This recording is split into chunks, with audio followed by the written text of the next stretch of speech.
बसंत पंचमी के शुभ अवसर पर सुनिए माता सरस्वती की पौराणिक कथा। जय मां सरस्वती। ओम नमः शिवाय। प्रिय भक्तगणों, आज माघ माह शुक्ल पक्ष की बसंत पंचमी का व्रत है। इस दिन ज्ञान और वाणी की देवी मां सरस्वती की पूजा की जाती है। मान्यता है कि इस दिन मां सरस्वती प्रकट हुई थी। बसंत पंचमी की पौराणिक कथा के अनुसार सृष्टि के प्रारंभिक काल में भगवान विष्णु की आज्ञा से ब्रह्मा जी ने मनुष्य योनि की रचना की, परंतु वह अपनी सृजनता से संतुष्ट नहीं थे। तब उन्होंने विष्णु से आज्ञा लेकर अपने कमंडल से जल को पृथ्वी पर छिड़का दिया, जिससे पृथ्वी पर कंपन होने लगा और एक अद्भुत शक्ति के रूप में चतुर्भुजी सुंदर स्त्री प्रकट हुई, जिनके एक हाथ में बीड़ा और दूसरा हाथ पर मुद्रा में था। वहीं अन्य दोनों हाथों में पुस्तक एवं माला थी। जब इन देवी ने वीणा का मधुर तान दिया तो संसार की समस्त जीव जंतु को वाणी प्राप्त हो गई। तब ब्रह्मा जी ने उस देवी को वीणा की देवी सरस्वती कहा गया। सरस्वती को बागेश्वरी, भगवती, शारदा, वीणा वांदनी और भाग्य की देवी सहित अनेक नामों से पूजा जाता है। संगीत की उत्पत्ति करने का कारण वह संगीत की देवी भी है। इस तरह से देवी सरस्वती का प्रादुर्भाव हुआ। इस तरह माँ सरस्वती के अवतरण दिवस के रूप में बसंत पंचमी का पर्व मनाया जाता है। गंगा माता और सरस्वती माता की कथा। एक बार की बात है, सरस्वती माता ब्रह्मा लोक में अपनी बीड़ा बजा रही थी। तभी माता लक्ष्मी वहाँ प्रकट हुई। माता सरस्वती ने उनका स्वागत किया और उनको आसन पर बैठाया। तब माता सरस्वती ने उनसे यह आने का कारण पूछा। तब माता लक्ष्मी ने अभिमान के साथ कहा कि मैं तो लक्ष्मी हूँ, मुझे जल कल्याण के कार्य में बहुत व्यस्त रहना पड़ता है। आज थोड़ा सा समय मिला है तो सोचा आपसे मिलने आ जाऊं। मुझे सबको धन, वैभव और सुख देना होता है। मेरे बिना तो इस दुनिया का जल पानी भी असंभव है। प्रिय भक्तों, वहीं आगे माता लक्ष्मी ने माँ सरस्वती पर कटाक्ष मारते हुए कहा कि अगर उन्हें भी सिर्फ ब्रह्मलोक में बीड़ा बजाना होता तो उनके पास समय ही समय होता। माता लक्ष्मी की अहंकार भरी बातें सुनकर माता सरस्वती को बहुत क्रोध आया, जिसके बाद उन्होंने माता लक्ष्मी को कटाक्ष करते हुए कहा, देवी लक्ष्मी सत्य है, आप वैभव की देवी हैं, लेकिन फिर भी आपको चंचलना कहा जाता है। आप कहीं भी बिल्कुल भी स्थित नहीं रहती, लेकिन मैं आपके बिल्कुल विपरीत हूँ। मैं जिस जगह जाती हूँ वहाँ आजीवन के लिए बस जाती हूँ। आपको तो कोई भी चुरा सकता है, डाका डाल सकता है, लेकिन मुझे नहीं, बल्कि मैं तो बांटने से बढ़ती हूँ। मेरा प्रचार प्रसार जितना होगा मैं तो उतनी ही बढ़ती जाऊंगी। माता सरस्वती ने कहा कि कोई भी मनुष्य कितना भी धनी क्यों न हो, जब तक मैं उसके साथ नहीं होती उसका जीवन मिट्टी के समान होता है। माँ सरस्वती क्रोध में आग बबूला हो रही थी। साथ ही उन्होंने यह भी कहा कि उनके मंत्रों के बिना भगवान विष्णु की पूजा अधूरी है। माता सरस्वती की तर्कों से माता लक्ष्मी संतुष्ट नहीं हुई और न ही अपनी बातों से हिली, जिसके बाद उन्होंने कहा कि अब इस विवाद का फैसला सिर्फ और सिर्फ श्री हरि विष्णु करेंगे, क्योंकि आपको वाणी में तो कोई भी हरा नहीं सकता। अब इसके बाद दोनों देवियां फैसला कराने के लिए भगवान विष्णु के लोक गई, तो वहाँ पहले से ही देवी गंगा भगवान विष्णु के चरणों में बैठी हुई थी। श्री हरि को ध्यान में लीन देख माता लक्ष्मी उनके पास जाकर बैठ गई, लेकिन कोई भी माता सरस्वती को बैठने के लिए नहीं कहता। तब यह सब देखकर माता सरस्वती को बड़ा ही क्रोध आया। उन्होंने कहा, हे देवी लक्ष्मी, आप ही मुझे यहाँ लेकर आई हैं और आप मुझे बैठने के लिए नहीं कह रही हैं। मुझे आपने कोई स्थान नहीं दिया। क्या विष्णु लोक में अतिथियों का ऐसा ही सत्कार किया जाता है? इस पर माता लक्ष्मी बोली कि मेरा निवास श्री हरि के हृदय में है और देवी गंगा को स्वयं प्रभु हरि ने अपने चरणों में स्थान दिया है। इसके अलावा उनके पास जगह खाली नहीं है जहां आपको स्थान दिया जा सके। इतना कहकर दोनों देवियां माता लक्ष्मी और माता गंगा जोर जोर से हंसने लगी। अपना उपहास उड़ाता देखकर माता सरस्वती के क्रोध की सीमा ही नहीं रहती। माँ सरस्वती ने माँ लक्ष्मी से कहा कि आपको बड़ा अभिमान है अपने वैभव और श्री हरि के हृदय में होने का, तो मैं आपको यहाँ से दूर कर दूंगी और मैं एक दिन भगवान श्री हरि विष्णु के हृदय में स्थापित हो जाऊंगी। यह कहकर माता सरस्वती ने अपना लक्ष्मी को श्राप दिया और कहा, आप विष्णु लोक छोड़कर धरती पर चली जाएंगी, जहाँ आप तुलसी के रूप में जन्म लेंगी, जहाँ जाकर आपका भगवान विष्णु से कोई संबंध नहीं रहेगा और धरती पर आपका विवाह किसी असुर से होगा। प्रिय भक्तों, वही माता लक्ष्मी को दिए गए श्राप सुनकर देवी गंगा को माँ सरस्वती पर क्रोध आ गया और उन्होंने माता सरस्वती को श्राप दे दिया कि वे एक नदी के रूप में पृथ्वी लोक पर बहेगी। प्रिय भक्तगणों, यह श्राप का सिलसिला यहीं तक नहीं थमा। माता लक्ष्मी की तरफदारी में देवी गंगा ने माँ सरस्वती को तो श्राप दे दिया, लेकिन माता सरस्वती को यह भेदभाव बिल्कुल भी नहीं भाया। उन्होंने क्रोधित होकर देवी गंगा को भी श्राप दे दिया कि मैं भी आपको श्राप देती हूँ कि आप भी पृथ्वी लोक पर नदी के रूप में बहेंगी और आप में कंकालों, हड्डियों इत्यादि को बहाए जाएंगे। जब यह श्राप का सिलसिला खत्म हुआ तो तीनों देवियां पछताने लगी और इस श्राप से मुक्ति के लिए उपाय खोजने लगी। तभी भगवान विष्णु का नेत्र खुलता है और उन्होंने कहा, हे देवियों, मैंने आपकी बातों को सुना और समझा। आपको इस श्राप का फल तो भोगना ही पड़ेगा। यह बात माता गंगा को बहुत ही दुख देने लगी थी कि उन्हें अब मृत्यु लोक में जाना पड़ेगा। धरती पर जाकर वहाँ पर रहना होगा।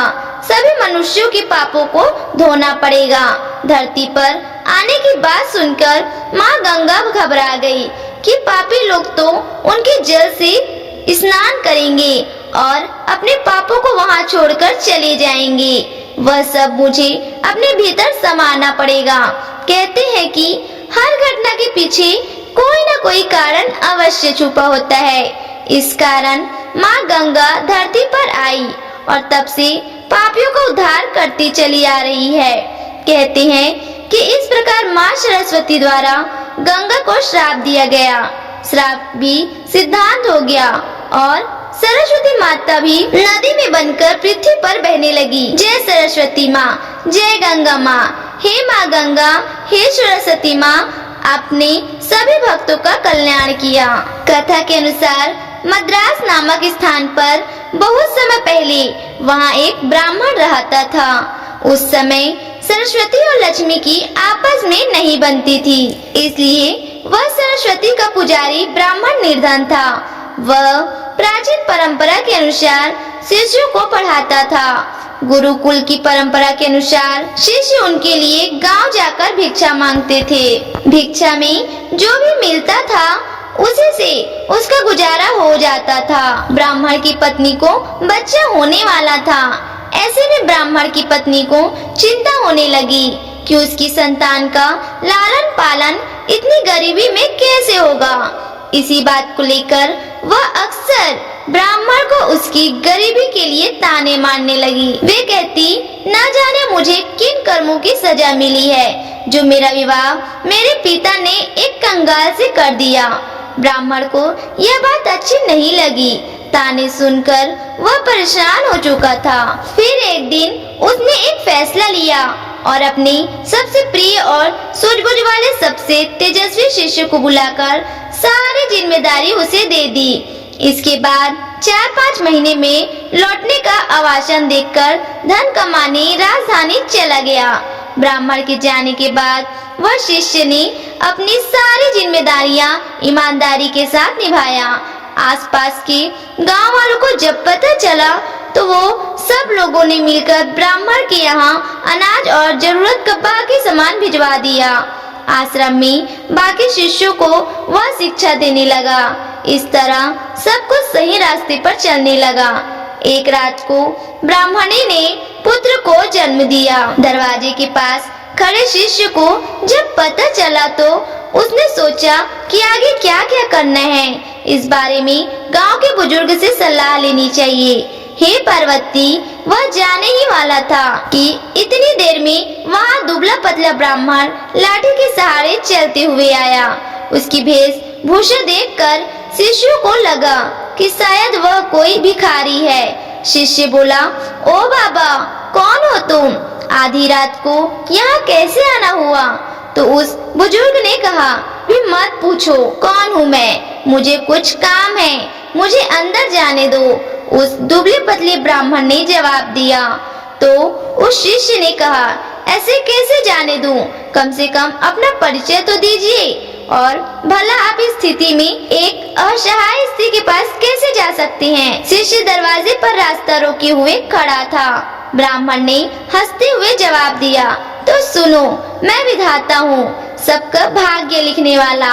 आज यह बच्चा पैदा हुआ है तो बस उसी का भाग्य लिखने चला आया।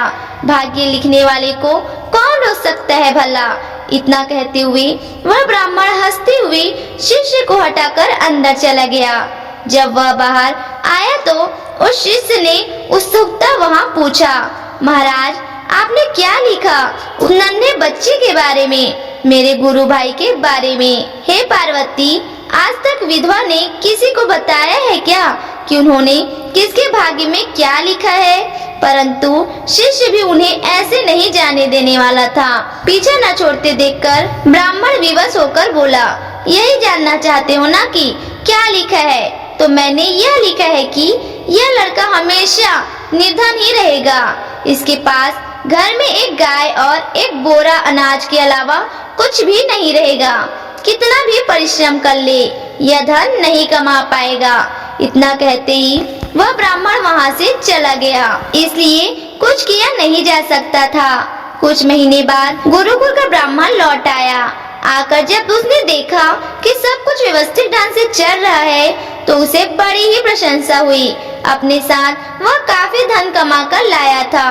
अब उसे किसी बात की कोई चिंता नहीं थी, इसलिए उसका जीवन अब हंसी खुशी गुजरने लगा। लेकिन वह खुशी ज्यादा दिन तक नहीं टिक पाया। सब धन खत्म हो गए और कमाई का कोई भी साधन न होने से एक बार फिर गरीबी आ गई। अब ब्राह्मण का परिवार 2 साल पहले वाली हालात में आ गए। इस बार फिर ब्राह्मणी को बच्चा होने वाला था। ऐसे में जब ब्राह्मण ने शिष्य से अपनी स्थिति के बारे में विचार विश्रम किया तो शिष्य ने उसे फिर से राजधानी जाने की सलाह दी। ब्राह्मण पहले की तरह अपने सारी जिम्मेदारी अपने उसी बुद्धिमान शिष्य के कंधों पर छोड़कर राजधानी चला गया। जब कुछ वैसे ही फिर से चलने लगा जैसे पहले चलता था, फिर से गांव के लोग अनाज व जरूरी सामान दे गए। समय आने पर ब्राह्मणी की कोख से एक कन्या ने जन्म लिया। जब शिष्य को इस बात की खबर हुई तो वह गुरु बहन को देखने के लिए गया, लेकिन उसके पहुंचने से पहले ही वहां पर वही दुबला पतला ब्राह्मण पहुंच गया था जो अपने आप को विधाता बता रहा था। उसे देखकर शिष्य को बहुत गुस्सा आया, परंतु वह कर भी क्या सकता था। हे पार्वती, जब वह ब्राह्मण भाग्य लिखकर बाहर निकले तो शिष्य ने पूछा, कहो महाराज, अब कौन सा चक्र रच कर आए हो? उस ब्राह्मण ने कहा, अरे भाई, गुस्सा क्यों होते हो? मैं तो यहाँ बस अपना काम करने आया था। सबका अपना काम होता है, मेरा भी काम है, इसमें मैं क्या कर सकता हूँ? इस प्रकार से चेहरे पर व्यंग्यात्मक मुस्कान लिए हुए ब्राह्मण ने कहा। तो शिष्य बोला, आखिर मेरी गुरु बहन के भाग्य में क्या लिखा है आपने? तब उस ब्राह्मण ने कहा, इस लड़की का विवाह नहीं होगा। हाँ, लेकिन इसे देखने वाले बहुत आएंगे, फिर भी यह सारा जीवन कुंवारी ही रहेगी। इतना सुनते ही शिष्य को गुस्सा आ गया और उसने उस ब्राह्मण को वहाँ से भाग जाने के लिए कहा। ब्राह्मण पहले की ही भांति मुस्कुराता हुआ चला गया, लेकिन उस शिष्य के मन को अशांति दे गया। वह सोच में पड़ गया कि अगर यह सच में विधाता था तो उसके गुरु भाई और गुरु बहन का भविष्य क्या लिखा होगा, कैसे कटेगा उसका जीवन, मैं क्या कहूँ। धीरे धीरे समय बीतने लगा। 1 साल, 2 साल, 3 साल करते करते कई साल बीत गए। शिष्य का गुरु यानी कि वह ब्राह्मण वापस नहीं आया। राजधानी से जितने व्यक्ति आते उतनी बातें करते। कोई कहता ब्राह्मण की मृत्यु हो गई है, कोई कहता वह अपनी पत्नी से परेशान थे, इसका संन्यास लेकर जंगल में चले गए। शिष्य भी ब्राह्मण के घर और गुरुकुल की सारी जिम्मेदारी संभाल रहा था। सबके साथ साथ उसने अपने गुरु भाई और गुरु बहन को भी शिक्षा देकर उन्हें शिक्षित कर दिया। इस तरह 18 साल बीत चुके थे। ब्राह्मणी का पुत्र 20 वर्ष का हो गया। शिष्य को अब लगने लगा कि वह उसका गुरु भाई गुरुकुल की व्यवस्था संभालने लायक हो गए हैं। इसी विचार से अब शिष्य अपनी सारी जिम्मेदारियों से देकर वहाँ से विदा लेना चाहता था। ब्राह्मणी व उसके पुत्र और पुत्री ने उस शिष्य को रोकने का बहुत प्रयास किया, मगर सब व्यर्थ था। शिष्य जब जा रहा था तब गुरु भाई उसे छोड़ते हुए कुछ दूर तक उसके साथ गया। जब गुरु भाई आशीर्वाद लेकर वापस लौटने को हुआ तब उस शिष्य ने कहा, भाई मैं जा रहा हूँ, मगर जो मैं अभी तुम्हें 2 बातें बताऊंगा उस बात का ध्यान रखना। उस शिष्य ने कहा, कभी भी अपने घर पर अनाज से भरा हुआ बोरा और दूध देने वाली गाय मत रखना। अगर तुम्हें दोनों रखे तो तुम सारा जीवन निर्धर ही रहोगे। दूसरा, जब भी कोई व्यक्ति तुम्हारी बहन की विवाह के संबंध में बात करने आए तो उसे 100 सोने की मोहर देकर जाने को भूलना, और जब वह 100 मोहरें तुम्हें दे दे तभी अपनी बहन उन्हें दिखाना। लड़के ने वैसा ही करने का वादा करके शिष्य को विदा किया और आश्रम में लौट आया। अगले ही दिन गांव के एक पुरोहित के यहाँ से एक दुधारू गाय और एक बोरा अनाज उस लड़की के घर भिजवा दिया। लड़के ने उसी समय गाय और अनाज का बोरा बेच दिया। अगले दिन फिर से किसी ने एक बोरा अनाज और एक दुधारू गाय भेजी। लड़के ने फिर वैसे ही किया। अब आए दिन गाय और अनाज के बोरे आने लगे। लड़का उन्हें अपने फायदे के अनुसार बेचता गया। इससे उसका भाग्य बदल गया और जल्दी वह अमीर हो गया। थोड़े ही दिन में उसकी बहन के विवाह की उम्र हो गई। विवाह के लिए कई लोग लड़के से संपर्क करने लगे। उस लड़के को अपना वादा याद था। उसकी बहन को भी जो भी देखने आता वह उससे 100 स्वर्ण मुद्राएं लेता। इस तरह वह अभी धनी हो गया। उसका जीवन सुखमय हो गया। इसी तरह कई साल बीत गए। एक दिन उस शिष्य का मन हुआ कि क्यों ना अपने गुरु के परिवार को देख लिया जाए कि उनका भाग्य कैसे चल रहा है। इसी विचार के साथ वह चल दिया।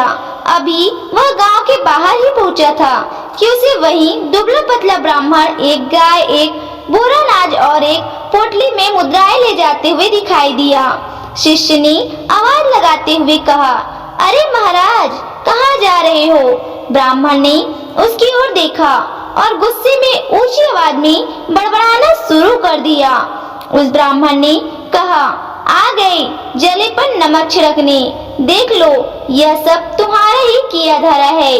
रोज एक दूध देने वाली गाय, एक बोरा अनाज और 100 मुद्राएं देते देते मेरी ऐसी की तैसी हो रही है।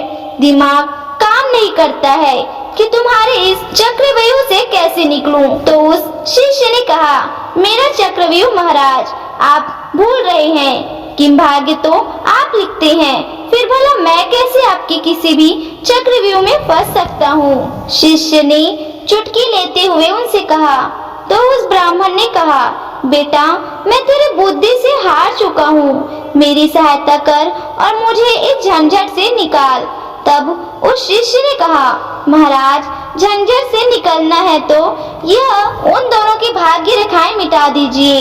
आप तो जानते हैं कि यह कलयुग है। आज का इंसान स्वयं अपनी बुद्धि से अपना भाग्य बनाता है।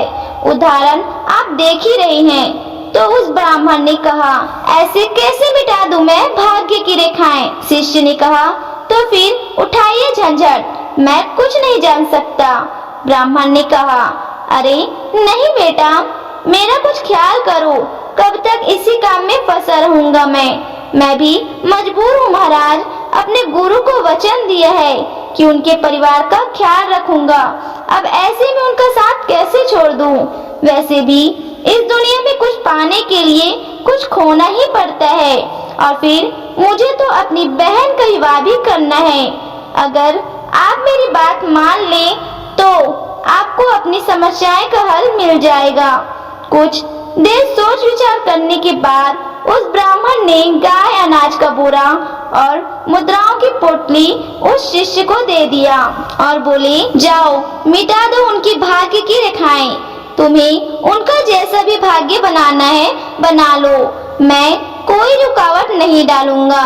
लेकिन हाँ, मेरी एक विनती है कि इस बारे में तुम किसी को बताना नहीं तो कोई भी मेरा आदर नहीं करेगा, किसी को मेरा भय नहीं रहेगा, जिसके कारण कोई मुझे याद नहीं करेगा। इतना कहते हुए ब्राह्मण जो भाग्य था वहां से चला गया, जो खुद को विधाता बता रहा था। इससे यह सिद्ध हो गया कि मनुष्य जो अपनी बुद्धि से अपना भाग्य बदल सकते हैं। यदि मनुष्य अपने लक्ष्य के लिए पूरी तरह से समर्पित है तो ऐसी कोई चीज नहीं है जो वो हासिल नहीं कर सकते। परेशानियों में ही मनुष्य की सफलता का रहस्य छुपा रहता है। यह तो मनुष्य की मानसिकता पर निर्भर करता है कि उनका जीवन कैसे होने वाला है। यदि मनुष्य का भाग्य रूठा हुआ है तो भी कोशिश करने से, अपनी बुद्धि से वह अपने भविष्य को बदल सकता है। मनुष्य में अथाह क्षमता है कि वह अपने भाग्य को बदल दे, किंतु मनुष्य अपने भाग्य पर ही रोता रहता है। भाग्य भी उसकी परीक्षा जरूर लेता है। जय माँ सरस्वती। तो दोस्तों, कैसी लगी आपको हमारी यह वीडियो? कमेंट करके जरूर बताएं, और अगर आपको हमारी यह वीडियो अच्छी लगी हो तो वीडियो को लाइक और चैनल को सब्सक्राइब करना ना भूलें। अगली बार हम फिर मिलेंगे एक खास वीडियो और टॉपिक के साथ। जब तक के लिए बहुत बहुत धन्यवाद।